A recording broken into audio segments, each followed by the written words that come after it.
कुठून यायला, एवढा सुंदर वास कुठून यायलाय?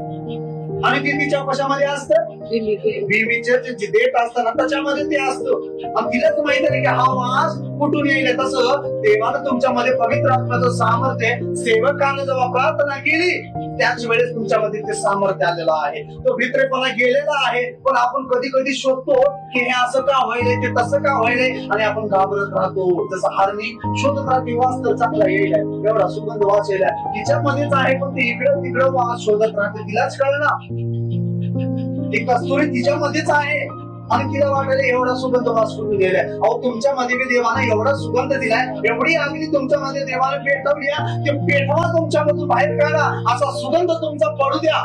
कुठला सुगंध पडायला, भीतीचा सुगंध पडायला. आपला जर मुलगा या आपली बहीण या आपलं कोण मला हीच भित्रेपणात घाबरायली, आम्ही हिच्यावर कसा विचार ठेवा, चक्रा मारायला, आणि हिचा सुगंध बघा आम्हाला सांगायला येशू किती चांगला आहे, येशू किती नीट करतायचं नाही, हे प्रार्थना करून घे. आणि ही सकाळी आणि दुपारी घाबरून घाबरून बेजार आहे भित्रेपणाला. आता कसं होईल, कसं तर होईल, कसं तर होईल, बघा सुगंध, बघा हिरण मला